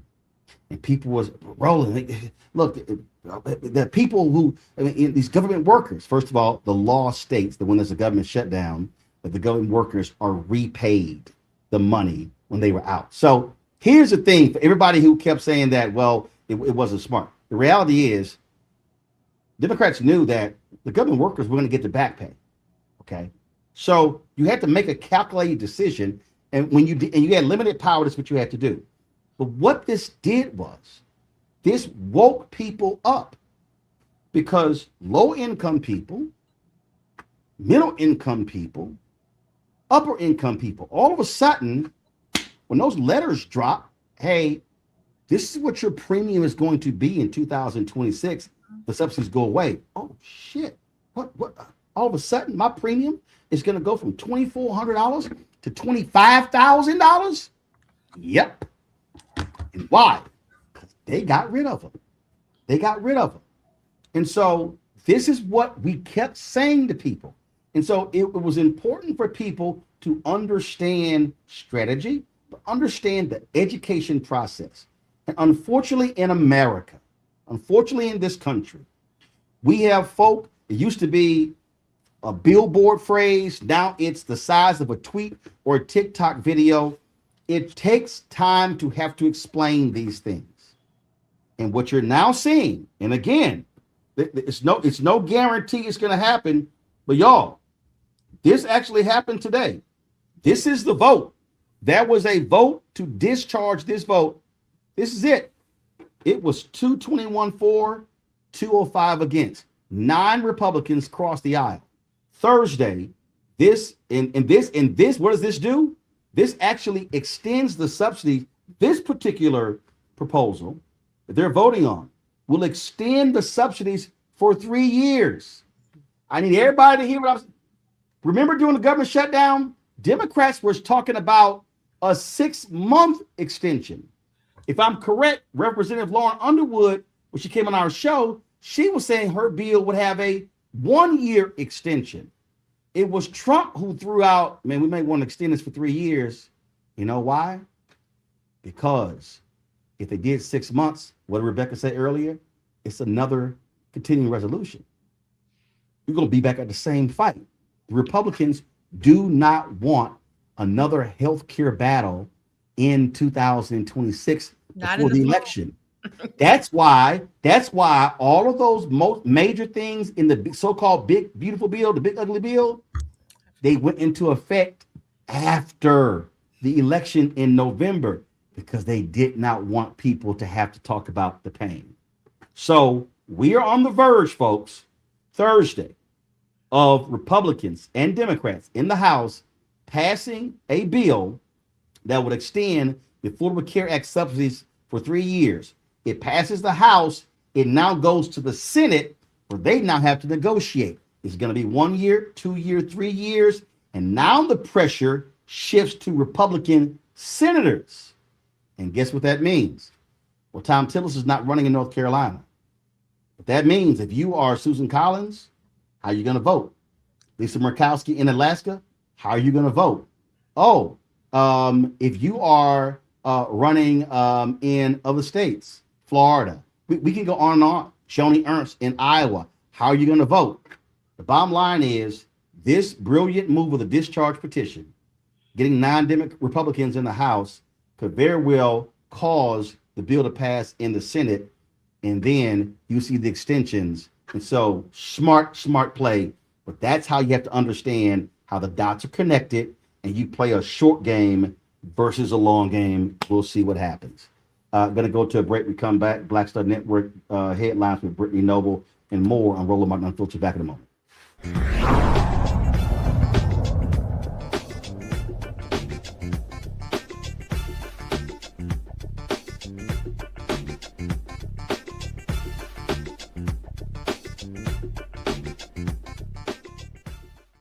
hatred on the streets. A horrific scene, a white nationalist rally that descended into deadly violence.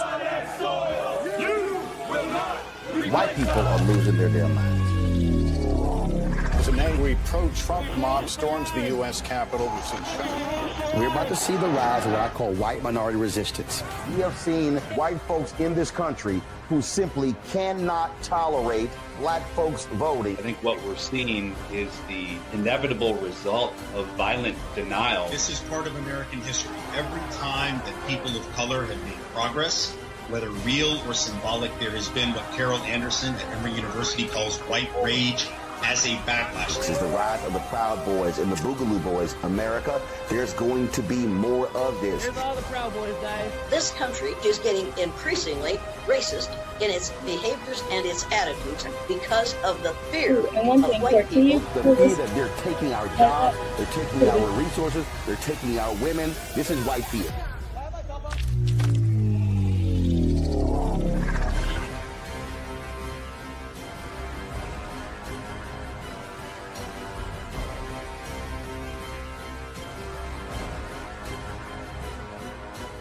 They said the quiet part out loud.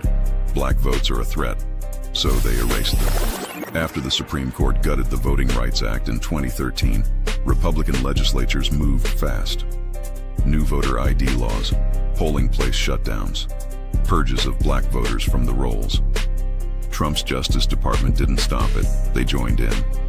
In 2018, his DOJ backed Ohio's voter purge system, a scheme that disproportionately erased black voters. Their goal, erase black votes and political power. Yeah, that happened. These are the kinds of stories that we cover every day on Roland Martin Unfiltered. Subscribe on YouTube and download the Black Star Network app. Support fact-based independent journalism that centers African Americans and the issues that matter to our community.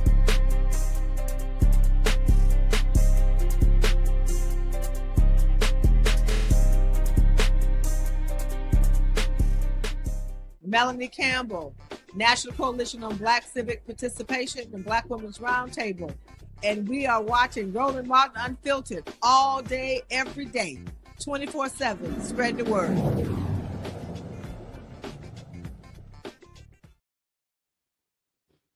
All right, folks. Late last year, we had the founder of CurlMix on, and who said that if they did not sell a certain number of units by December 31st, they were going to be out of business. And so she walked us through exactly how tariffs, increase of goods and things along those lines impacted their business. Well, it's January 7th, and joining us right now is Kim Lewis, founder of CurlMix, to give us an update. Okay, Kim, what the hell happened? Y'all still in business, or you done? No, we're not done. We're still in business, and thank you so much for having me on the show, Roland. I am so grateful. So what happened? So we ended up getting the 20,000 orders, which was phenomenal. And I'm so grateful to everyone in the community for all the donations and orders. And my team has just been working really hard to get orders out, to ship everything. But we were able to pay down about $500,000 in debt, which was phenomenal. And we were able to add a few jobs to our operations and our manufacturing facility. And we were just able to keep our business open, which ultimately was the goal. And I'm so grateful to my community to be able to do that. So you need to hit 20,000 orders. How many did you exceed that? We got about 20,000, almost like on the number.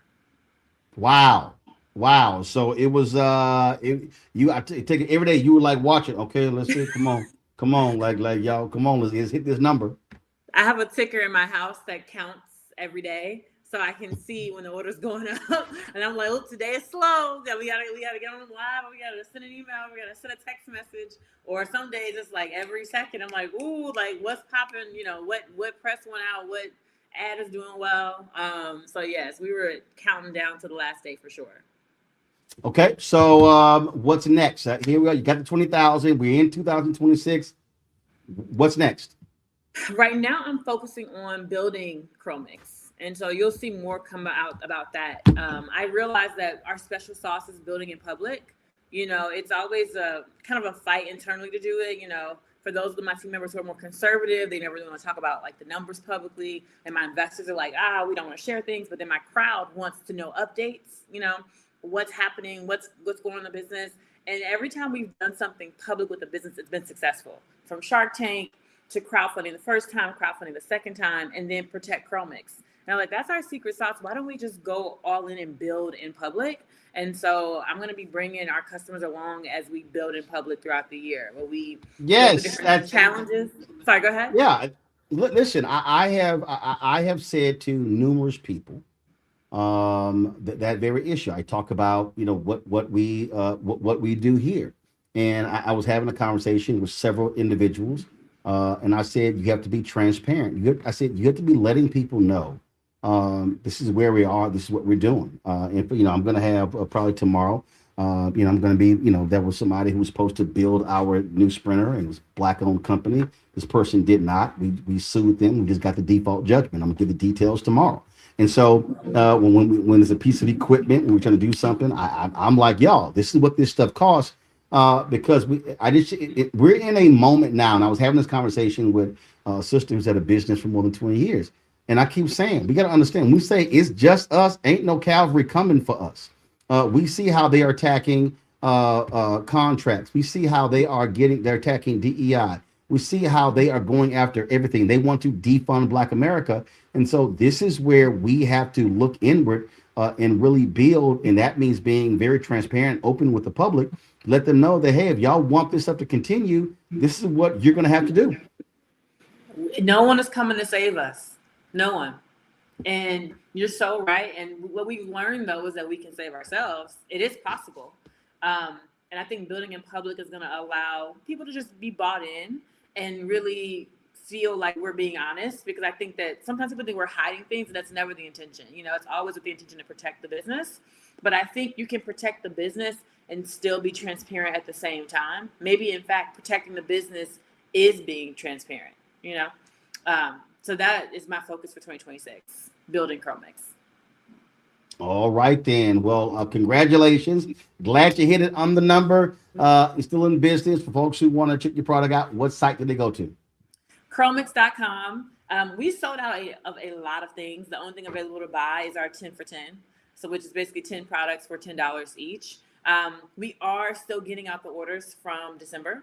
So, we had 20,000 orders. A lot of those 20,000, like 10,000 came in right at the end. And so we are focused on getting those orders out and should be caught up by the end of this month. And then the 10 is the best thing to buy because everything else is out of stock right now. All right, then. Well, look, congratulations. I'm sure that is a huge sigh of relief for you. Y'all were just, pushing and pushing and pushing. But that's what, the reality is when entrepreneurship, that's what it's all about. And so congratulations, and we look forward to great things in 2026. Thank you for having me, Roland. I appreciate you.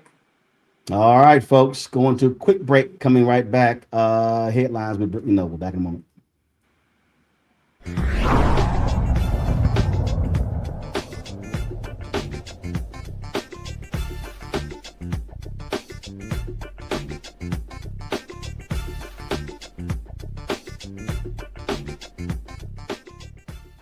They said the quiet part out loud. Black votes are a threat, so they erased them. After the Supreme Court gutted the Voting Rights Act in 2013, Republican legislatures moved fast. New voter ID laws, polling place shutdowns, purges of Black voters from the rolls. Trump's Justice Department didn't stop it, they joined in. In 2018, his DOJ backed Ohio's voter purge system, a scheme that disproportionately erased Black voters. Their goal, erase Black votes and political power. Yeah, that happened. These are the kinds of stories that we cover every day on Roland Martin Unfiltered.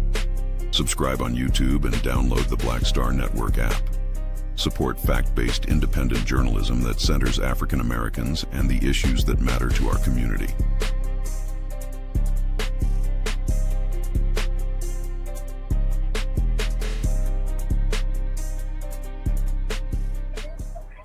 In this country right now, you have people get up in the morning and the only thing they can think about is how many people they can hurt, and they got the power. That's the time for mourning. For better or worse, what makes America special, it's that legal system that's supposed to protect minorities from the tyranny of the majority.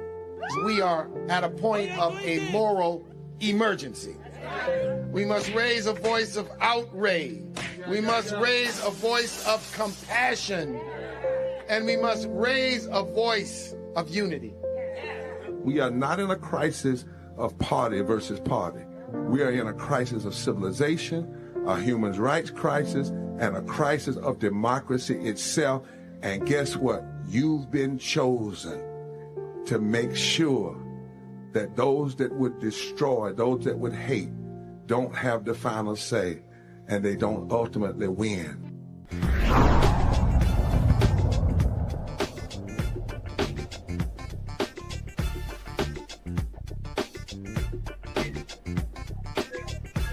Brittany, turn your phone off.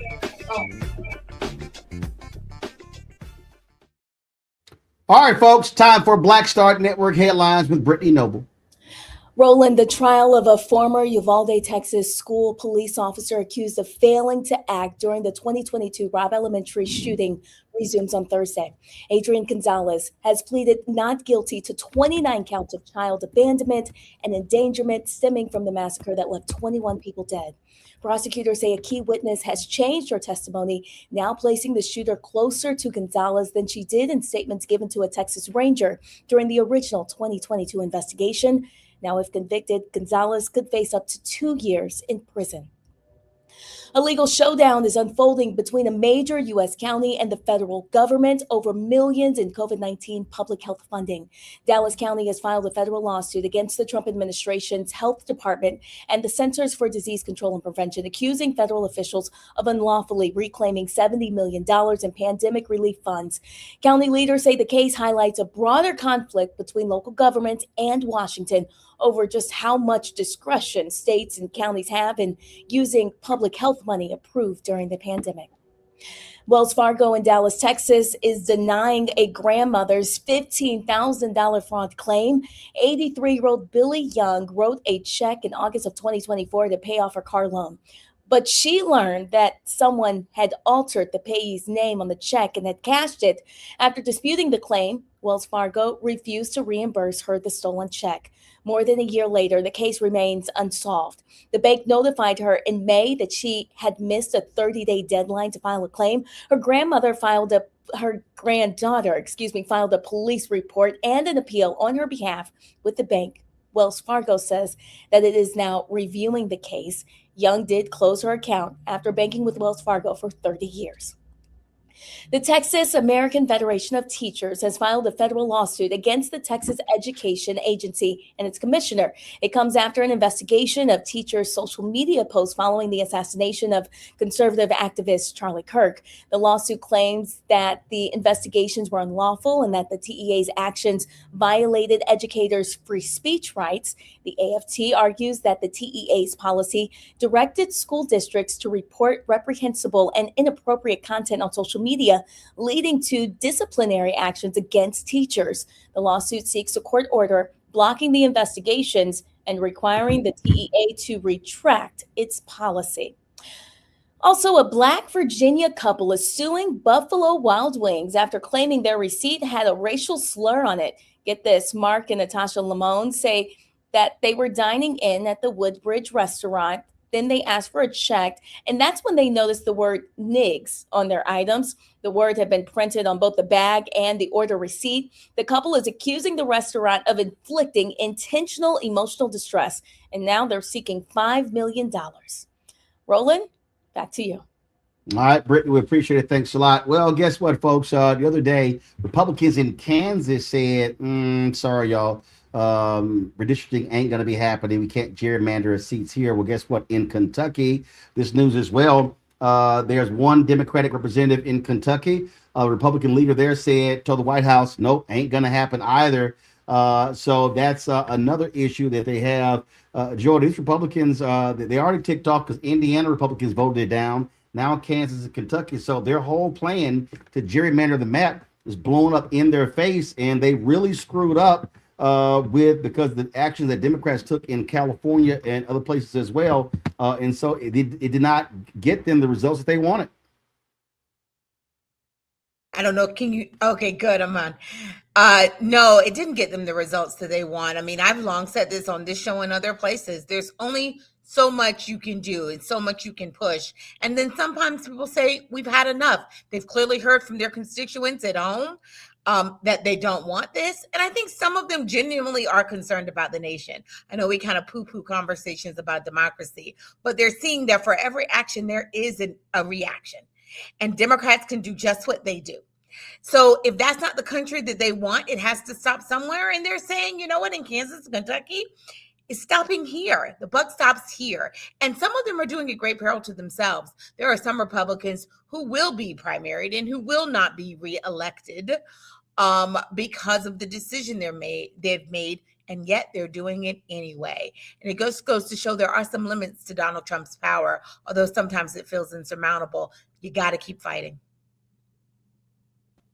Well, you absolutely have to keep fighting. And Tyler, bottom line is, you can't just concede them. You must fight on every single level. And I got sick and tired of hearing people say, well, oh my God, what are they going to do? They can't do anything. You have to figure out every single possible way, push every button, consider every opportunity when it comes to fighting these folks trying to steal these seats. Yeah, absolutely, because it's in turn done with like surgical precision, as you said before. And I think when things like this fail, I think it exposes how out of step these politicians are with the people they claim to represent. And I think people are continually learning and leaning in that participation plus the pressure can really disrupt even the most carefully drawn out plan or scheme that these elected officials are trying to put in place. And this isn't just about maps. I think it's about whose voices matter the most and whose futures decide what's behind these closed doors. And I think communities are continuing to stay vigilant in what it looks like to protect their right to vote and what it looks like to have a democracy that's representative of what they look like. And I think it all comes down into organizing. It all comes down in how we show up to really to disrupt these careful schemes that they're trying to do. But what this also says to us, though, Rebecca, is that we cannot have people just sitting on the sidelines waiting. We can't have organizations. We can't have, and I'm talking about. I'm not talking about national civil rights groups. I'm talking about all these Black organizations we have around this country. Too many. I just felt that too many people in 2025 were still in shock that these crazy deranged MAGA people chose to put back in the White House the insurrectionist liar in chief. And folks were talking about taking time off, checking out of the process, doing all sort of other stuff. And I'm sitting there saying, no. This is a moment where you have to be strategic in how you battle in terms of what you focus on. And I'm saying to people right now, this is early January. You've got primaries coming up. And we better understand, we talk about politics, and this is the thing I need people to really understand, Rebecca. When we talk about politics, we talk about voting. We're not just simply saying, okay, fine, here's vote, that's what it is. No, politics is about the delivery of goods and services, the delivery of resources on a national, state, county, city level. And if you check out of a process, it's guaranteed you're probably going to get screwed. So this is not a moment where any of us, any Black person could say, I'm sitting this one out. That simply cannot happen. Roland, if you pay taxes, you need to make sure that you're getting your money's worth out of your government. And the only way you could do that is interact with your government. You have to show up. You have to make sure that those in elected office, those in appointed office are being held accountable. You were talking about redistricting. What I saw today is that Governor DeSantis in Florida said he's going to call a special session in Florida in April to get them to gerrymander and try to net some an additional Republican seats in Florida. And so to your point of how different organizations and community groups can get together, well, here's an example. I was listening to Higher Learning the other day, and Van Lathan was saying the Black church brings about $10 to $15 billion a year, right? And so we have all these Black churches in certain areas. We have a Black church, in the hood. Sometimes you have a storefront, a church on every corner, and then there's a liquor store on the other corner, right? But my point in saying this is that we have places for people to convene and to organize. We have different places for people to connect. We need to activate all of our points of connectivity in 2026 to make sure we're engaging the community. It's not just the Divine Nine. Quite frankly, Democrats try to use that as a cheat code. And being someone within the Divine Nine, there's more that we could do to actually impact our communities and to mobilize. But we have institutions like the Black Church. We have a variety of Black institutions. And we're seeing that this governmental regime is trying to defund us, is trying to go after our C3 status or whatever nonprofit status that we have, because they're trying to remove all the scaffolding and supports that we built in the Black community to be able to actually self-actualize and take care of ourselves. We have to double down on Black institutions in 2026, because ultimately this government, and maybe even the next government, is not here for us or is going to take care of our communities. We have to be the ones to show up and take care of our communities, and that requires us investing in Black institutions. It's very interesting as you were talking about our tax dollars, and so people have to be thinking about that in a little different way. I was over the a couple of days ago, I was perusing YouTube, and I came across this movie I had never heard of. The movie was Playing Through, the story of Anne Gregory. And she was the first Black woman to play in the U.S. Public Amateur in 1956. She won some 300 golf tournaments around the country. I'd never heard of her. And I saw this movie. Her husband, who served in the Navy, taught her how to play golf. So if y'all go to YouTube and just type in Playing Through, the story of Anne Gregory, it's phenomenal. I, again, had never heard about her, never knew her story, but she was an amazing golfer. But there was something that you said that she also said. So she integrated a public golf course that was in Gary, Indiana. It was where a lot of Black folks played. So African Americans were banned from playing, was South Gleason Park Golf Course. And so in the early 60s, Gleason Gregory walks up. She says, quote, "My tax dollars are taking care of the big course, and there's no way you can bar me from it." And she said, "I'll see you on the first tee." And she went to the first tee, and she was like, "I dare y'all to call the cops." And then other Black people came as well. That's how that course got integrated. The point that you just made there is so critically important. These are our tax dollars. Exactly. These are our tax dollars, and for the school district, for the city, for the county, for the state, for this country. And I just need our people to understand this ain't no check out moment. This is the absolute check in moment. And we have to recognize what's going on. So I need folks to be focused. I need us to be engaged. I don't want to hear the pity party. And guess what? If there is we already know Republicans don't give a damn about Black people. Let's just be perfectly clear. Republicans don't give a damn about Black people. That's undeniable. But I made it perfectly clear because people are like, "Oh my God, you a shield?" No, I ain't no shield. If there's a Democrat who ain't doing their job, take their ass out. Listen, right now in North Carolina, there's a Black woman who's a state rep. Her name is I think Carla Cunningham. Well, guess what? She has voted with the Republicans on a number of bills. Democratic Governor Josh Stein just came out supporting her opponent in the primary, Reverend Dr. Rodney Sadler, who comes out of Bishop Barber's movement there in North Carolina.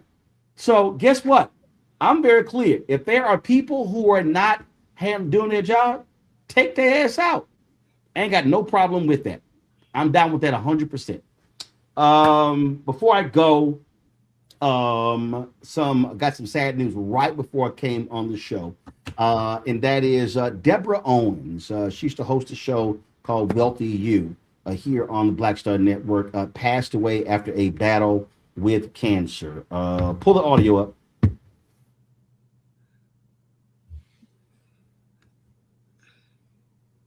In the Black community is about making sure that we have assets that can last beyond our lifetime. That's right here on Get Wealthy, only on Black Star Network. Deborah, I knew for years her husband was Terry Owens in National Association of Black Journalists. I knew, of course, Terry, longtime anchor in Baltimore. And so right before I went on the air, that was one of the reasons why I was actually late coming on the air, because I got a phone call asking if I was aware of her passing. Terry actually, give me a second. I want to post this here. Terry actually posted this on Facebook. Give me 1 second. He posted, my heart is broken. The love of my life, my soulmate, has left this world. Deborah fought a courageous, grace-filled battle with cancer and passed away peacefully on January 4th. So many people were touched by her work, and I will always be grateful for the purpose she poured into it. What she did was more than a career. It was a calling. Educating women about investing became her ministry, second only to the love she gave so freely to me and to our children. Please keep our family in your prayers as we navigate this unimaginable loss. We are making funeral arrangements and we'll share details when available. Again, Deborah hosted that show when we first launched the Black Star Network in 2022. She hosted that show. We've run, we've run the repeats a number of times. She did seminars and classes all across the country, spoke at a number of different places, was really about not just terrorists, not just with women, but also African Americans, about the importance of investing and saving and building wealth. And so, again, condolences go out to Terry, to their family, and we certainly appreciate all the work that Deborah did, just really empowering so many people. And so we'll let y'all know about funeral arrangements once they become available. All right, let me thank my panel for being with us today. Tyler, Rebecca, and Joy, we certainly appreciate y'all being on today's show. Thank you so very much, folks. If y'all want to support the work that we do, please join our Bring the Funk fan club. Your dollars make it possible for us to do the work that we do. And so if you want to support us, please do so. Cash App, use the Stripe QR code. You see it right here. Use that QR code, click the Cash App pay button to contribute. You can also use this for credit cards. PayPal is R Martin Unfiltered. Venmo is RM Unfiltered. Zelle, Roland at RolandSMartin.com. Roland at RolandMartinUnfiltered.com. Checks and money order. Make it payable to Roland Martin Unfiltered. P.O. Box 57196, Washington, D.C. 2003 7-0196. If you want to download the Black Star Network app, y'all got a new provider. So some of y'all been having some issues. If you got some problems, send us an email. We'll walk you through it. But you can download our app on Apple phone, Android phone, Apple TV, Android TV, Fire TV, Amazon Fire TV, Roku, and Samsung Smart TV. Also, if you want to get our Roland Martin Unfiltered swag, please go to shopblackstarnetwork.com. T-shirts for t-shirt, you name it, t-shirts, sweatshirts, all that good stuff. Go to shopblackstarnetwork.com to get our t-shirts. Also, support Black-owned businesses. All the products that you see in my studio, of course, you can go to shopblackstarnetwork.com for that stuff as well. Go to our marketplace to support those Black-owned businesses. And folks, we're down to the last, I think it's $120,000 left before the raise of fan base closes. The goal is to raise 17 million, 16.8 million has been raised. And so download the app. First of all, let's download the app. And if you want to invest in fan base, go to startengine.com/fanbase, startengine.com/fanbase. If you look at the map, using the app, you see a lot of different changes have happened, a lot of different upgrades and stuff along those lines. And so please download that as well. All right, folks, that is it for me. I appreciate all of y'all watching today's show. Let me thank all of y'all. I got so many text messages from people thankful for the interview with Richard Smallwood. We did December 16th, 2019. We thought it had been lost, and it simply wasn't categorized properly. So we found it. And so we have that as another interview that we found going to be airing next week. Former Senator Doug Jones, he was the prosecutor in the case of the white men who killed the 4 little girls in Birmingham at 16th Street Baptist Church. Well, we had interviewed him, same thing, thought that was lost. I actually found that before the Richard Smallwood interview. So we're going to have that on tomorrow's show next week as well. And so, but again, thank you so much. If y'all missed the Richard Smallwood interview, it's a fantastic conversation about his life, his book, Total Praise. Simply go to our YouTube channel. You can check it out. Just click live. You can see the video there, or go to our video segment. You can see it there as well. And please share it. But again, so many people were hitting me yesterday and today, thanking them for that interview. And that's just one of the reasons why we do what we do. Because listen, MSNBC, CNN, Fox News, ABC, NBC, CBS, you could throw all these digital outlets, all these people, they're not going to be sitting here talking about Richard Smallwood. We know what Richard Smallwood means to our community. We know what that means. And there's so many people like him who will never, ever get any airtime on any of those networks, because for them, they were like, who is that? Oh, Richard Smallwood? Well, I don't know who that is. Well, we know what it means to our community. And so having an outlet that allows for us to be able to sit down and talk to these individuals and tell their stories is critically important. We're going to be doing a lot more of those interviews in 2026, not just with entertainers, but book authors and business folks and health folks and you name it.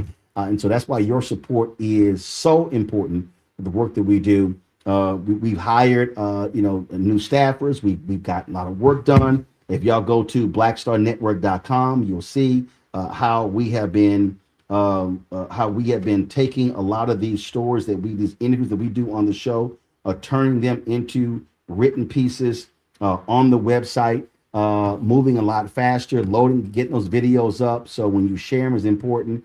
This, of course, is this. You'll see right here. This is now how blackstarnetwork.com looks. And so you see the interview we did there. We represent Norma Torres, an interview with LA Mayor Karen Bass, interview with Congressman Jimmy Gomez. We need to get the Hank Johnson interview up as well. You see us talking there with Mark Morial about their museum. That's good. The Hank Johnson interview is right there as well. And so, folks, this is what we've been working on. So we completely redid blackstarnetwork.com, turned to a news portal. You see our shows right there. We've got some shows that we're going to be adding as well. So lots happening here at Roland Martin Unfiltered and the blackstarnetwork.com, and your support is so valuable. I've been out of studio. Because we have been really focused on doing lots of change there, a lot of upgrading on video and audio. I'll show you some of that tomorrow. And so we're trying to make this as best as we can. So we certainly appreciate it. Folks, that's it. I'll see y'all tomorrow right here, Roland Martin Unfiltered on the Black Star Network. Holla!